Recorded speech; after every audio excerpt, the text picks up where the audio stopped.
All right. Well, thank you guys so much for coming back on for Christmas with the Santoras. We are so happy to be doing this with you guys. So can you tell us a little bit about what we are going to be doing today? We are baking the most challenging Christmas cookie out there to bake. But we want to make it easy for everybody. So this is a way that we can make these world famous Christmas cookies that you've probably never heard of before. Easy for everybody to do. We're baking chocolate chip Christmas cookies. Keeping it simple. Yes, and you're gonna see how you can make regular, ordinary chocolate chip cookies into Christmas cookies if you're not a baker. We're rolling them in red and green sugar to make them Christmassy. And so also, there you have it. Oh, and also putting these sprinkles on top. Yes. But in all seriousness, everybody has to have a chocolate chip cookie because it's like the king of the cookie. It is the king of the cookie. Maybe peanut butter is. If you add peanut butter to your chocolate chip cookie dough, I actually think oatmeal raisin is the king of the cookie. But today we're doing chocolate chip. Today we're doing chocolate chip. We're gonna show you how to get this done. Okay. All right. So you have to put a stick of butter in here, and then you're gonna use this little guy to like chop it up. I actually love to do Christmas cookies, by the way, and we do like tons of them. What's your favorite Christmas cookie, by the way? Oh, definitely anisette cookies. Really? Yes. Do they even know what an anisette cookie is? Well, I don't know. Maybe some people out there do. And so basically it has anise extract in it, and I grew up on that with it's actually my grandfather that loved to make those cookies. So we actually do the extract. And We're only doing one stick of butter. Well, why do we have two here then? Well, because it looks like maybe. So so take the chopper. We actually do the anise. Yes, anise or anisette. Extract. Yes, we do. Not the stuff from the bottle, right? Yes, we don't do the stuff from the bottle. Some may, but we don't. And but if you do, the alcohol gets cooked off, so I thought it's not so much of a problem. We just don't because we make them into godly Christmas cookies. Godly Christmas cookies, most definitely. Just anise extract, yes. So I have to mash this in here. Yes. It's not like I've never done this before. Can I crack the egg while you're doing that? Yeah, go ahead. Okay. All right. While you guys are doing that, Yes. I'm going to ask you a couple questions Yes. about Christmas and Christmas with the All right, Santoras. let's do it. So, what do you each prefer? Christmas Eve or Christmas Day? Christmas Eve. Christmas Eve by far is my favorite holiday. It's my second favorite holiday only to Thanksgiving. Thanksgiving is my favorite holiday because it's my three favorite things: faith, family, and football. But this year, Christmas Eve has been elevated to a whole nother level. Because this year, for the first time in Christmas Eve history, I believe, we have a Dallas Cowboy football game. They are playing the Miami Dolphins on Christmas Eve. I mean, does God love me or what? I mean, he definitely loves me. I'm aware. So, Yes. Christmas Eve though, but I like Christmas Eve primarily because of the food. So very traditional Christmas Eve for Italian people. We do something called the 7 Fishes. Well, it's really 7 fish. Okay. But we say fishes because it's just fun to say because they're the plural of The fish. plural of fish is fish. Fish, right? Yes. So, but in The Godfather, he said swimming with the fishes. Okay. So it's very Italian to say fishes. So we do 7 different types of fishes. What are the 7 different types of fishes? Oh my goodness, that we do? we've modified that over the years because of the likes and dislikes. But in fact, we were just talking about scungili. I don't know if anybody out there knows what scungili is, but that is something that we traditionally make for Christmas Eve. And I would say half the family likes it, half the family runs from it. And so that's most definitely one of our top dishes because we don't do it all year round. We only do it Christmas Eve. Now, what's interesting is you say how? Scungili. I say scungil. I'm more Italian than she is. I'm 100% Italian. She's only 50% Italian. Yeah. And hence, we purified the bloodline when we got married. 75% Italian, the kids. That was the ultimate goal, evidently. Evidently. But do people actually know what scungili is? Well, scungili is kind of like a calamari, like fried calamari that you have at a restaurant, except you don't fry it. So we saute it. I make it in a spicy tomato sauce. My husband's family serves it over these really hard, almost like a roll. What's it called kind of again? thing, a frizzelle. Frizzelle. They serve it over frizzelle. Frizzelle's and then are the the hot sauce kind of like softens it. But in my family, we served it over linguine. And so either way, so delicious, I'm a fan. The right way to do it is over the frizzle, Yeah, by there the you way. go. That's the Italian way That's to do it. the right way to do But it. anyway, pasta goes with everything. So yeah, we love Christmas Eve because of all those reasons. But that was only one fish. There was only one fish. So we typically also We do lots shrimp. of different shrimp types. We do because lobster. We do lobster tails, We stuffed do- lobster tails. We do the octopus salad. Not so much. Kids Didn't don't we like not do the that. octopus salad this year?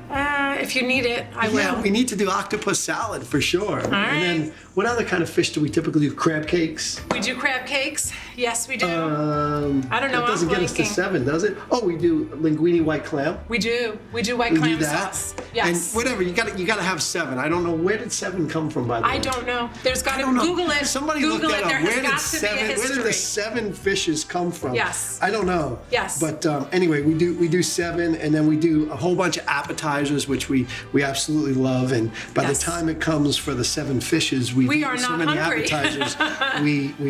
We're done. Does this have to be like a ball or something? Well, I think you have to Like, just do keep. I have to keep doing this? There's still too much powdery in there. No. So did we answer your question effectively and efficiently? Maybe not efficiently. Very well. By the way, I got stuck doing the hard job here. I know, because you're very good at that. Oh, He's thank very attentive to detail when it comes to baking chocolate chip cookies. Okay. All right. Yes. Okay, so our next question is kind of a multifaceted question. Is give us a glimpse of what Christmas looked like when you were first married, when you had small kids, and now as empty nesters. Oh, Christmas when we were first married.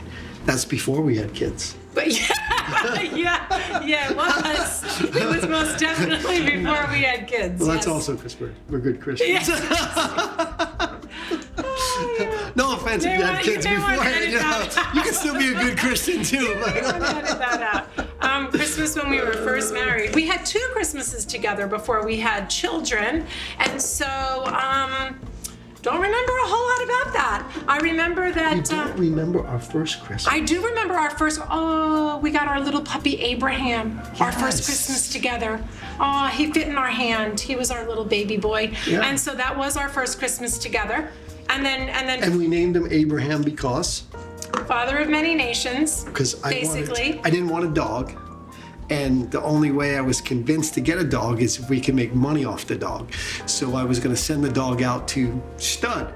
And so I figured what better name to name him than Abraham, father of many. Nations. And so yes. that's why Yes, this is a that's true why story. we named him Abraham. But we never did that. We Yes, never we never had Abraham father. I wound up falling in love with the dog. Oh, he did. I didn't like him at first, but he used to jump up next to me on the couch all the time, and he would sit there Mm-hmm. and until I petted him, and over time he just kept doing it and doing Mm-hmm. You it know and how the doing it. dog's not allowed on the couch. Yeah, and eventually I liked him. And eventually he was. I he's don't a good think dog. I don't think we're answering the Christmas question though. Oh, and then was, we had the kids. first question, the first Christmas Okay. before we had kids, Okay. and now what was Christmas like when we had kids? Well, what Christmas was like when we had kids was I spent like 10 hours putting stuff together. Oh, yeah. So Christmas, by the way, for people who have little kids, is fun when they open the presents, and then everybody continues to have fun, and Daddy goes to work for 10 hours and puts together all these toys with like a million pieces in them whatsoever. So as they get older,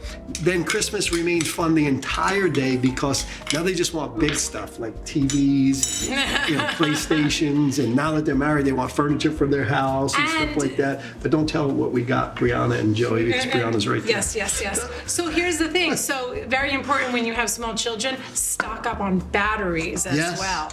We Good would tip, stock up good on tip. batteries because so sad to have your little child open a wonderful gift and not be able to play with it on Christmas Day because all the stores are closed and you don't have batteries. So take that as a little tip. Get batteries for your kids' toys. The other thing that we used to do when we first had kids, was we used to load up the car for Christmas Day, right? Did we go to my mother's for Christmas Day?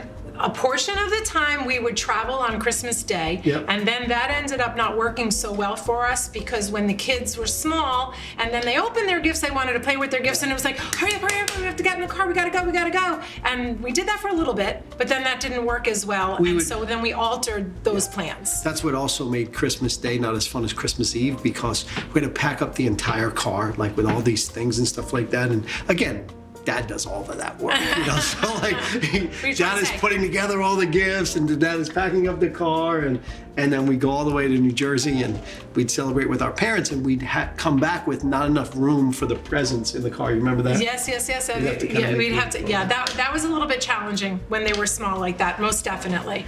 And now they're grown. And so now things are definitely a little bit different. And I should have like a really like quick answer for like how it looks now, because I'm asked this question all the time. But true to myself, I don't really have a quick answer to anything. And so I would have to say that different isn't bad. And I think we could definitely go down the road of maybe wanting to be tempted to unravel just a little bit because of differences. But I don't view it as something to unravel about. I'm grateful. I'm grateful for the place we are at in our lives. I'm grateful for where my children are in their lives. And so that's my conscious choice to just embrace it. Embrace the changes and enjoy the changes and modify as necessary. Thoughts on that? Yeah, I knew it. I can't stand being it's not that I can't stand being an empty nester, but it takes a lot of getting used to, because I like a full house. I like when the kids are around and stuff like that. And honestly, I kind of think about it like how does God feel?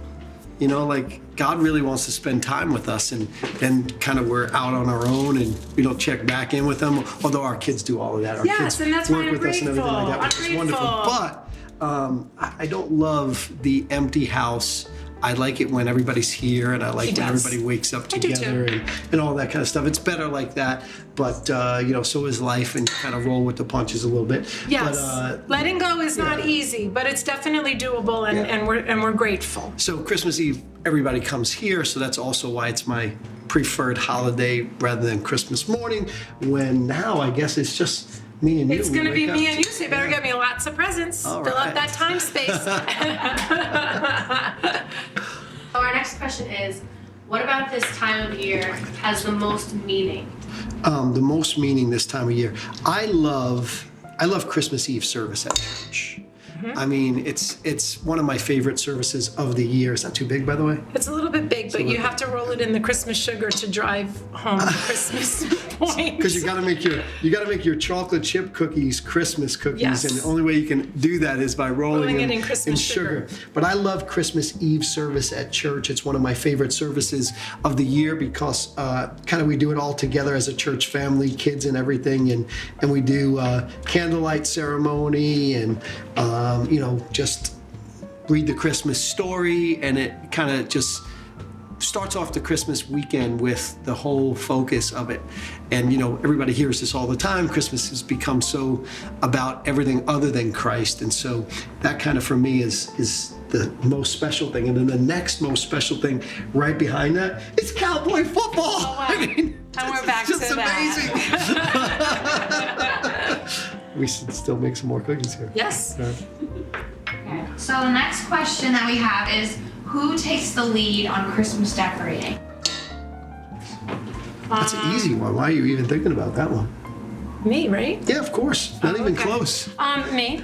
Well, I would say me inside and him outside. We didn't do outside this year, though. He didn't do outside this year. But when we do outside stuff, it's definitely him. But I do inside stuff. I haven't really done outside in quite some years. Couple years. It used to be that I would do outside a lot. In our old house, we had a patio, not a patio, a porch out in front, and we had speakers outside. And so I put on my Barry Manilow Christmas, which is my favorite Christmas album of all time. This is true. And I would do all the lights and stuff like that. It would take me hours upon hours.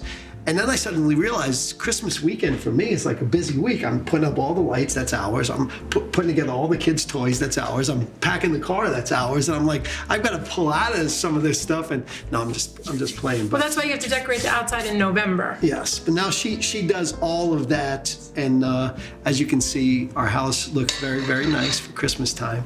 And so, yeah, you're the. And it's fun. It's fun. We enjoy it. Awesome. All right, so this is a hot take. It is. Should people play Christmas music before Thanksgiving? Negative. What do you say? I say no. I say no. So what we always We did. ran out. We need more. I have to make another concoction of sugar. They're not going to be Christmas cookies if you don't give us that. That's right. So what we always did was, because we traveled for Thanksgiving Day, we were allowed to play Christmas music on our way home from Thanksgiving celebration. And so that was always the kickoff for us. And then the next day we would put our tree up.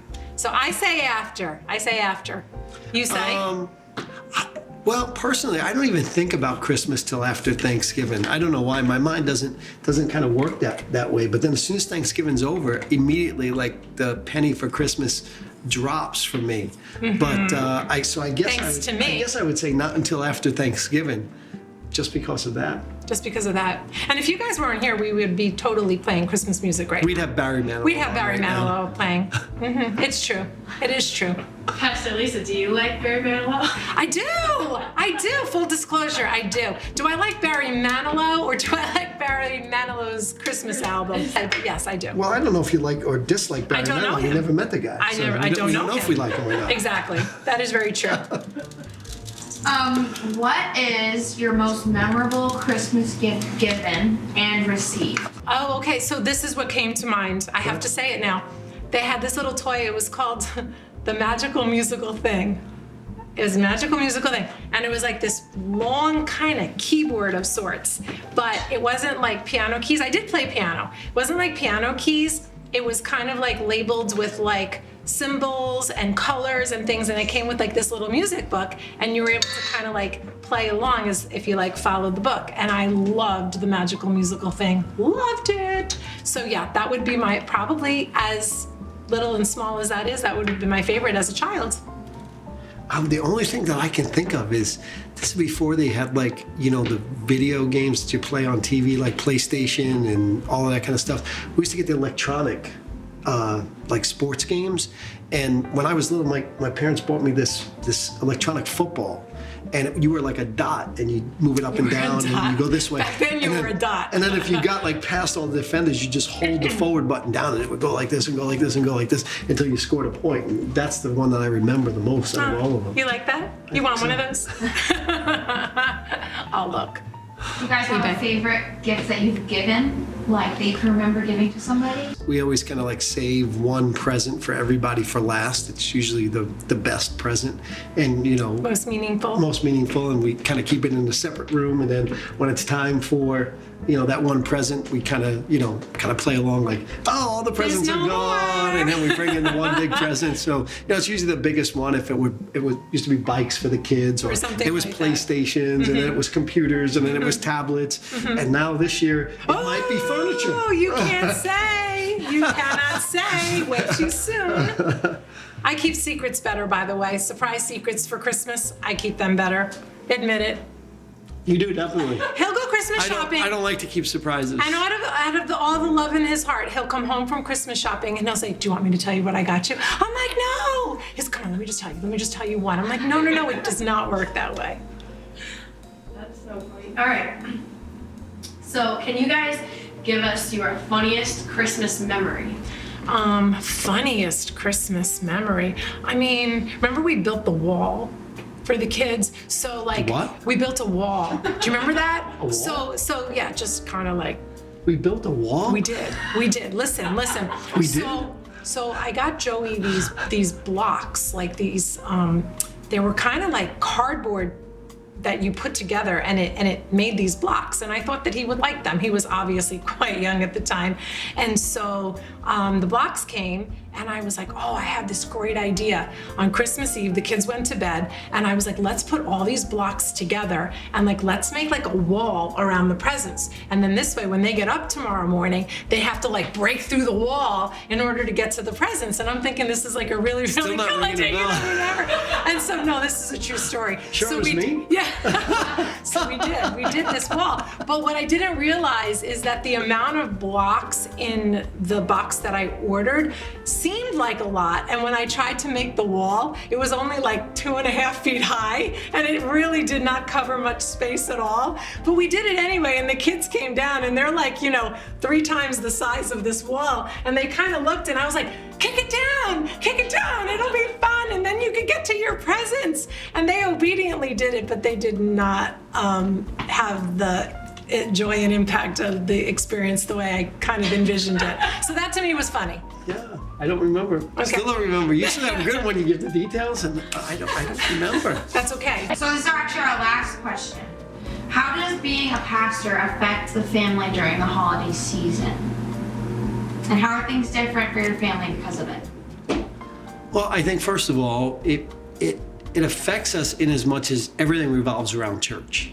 So, all of the holidays, all of the gathering, we always have to think of when is church and when can we kind of get together around church. But that's not necessarily a bad thing, because most of the holidays, the focus ought to be on church and ought to be on Christ.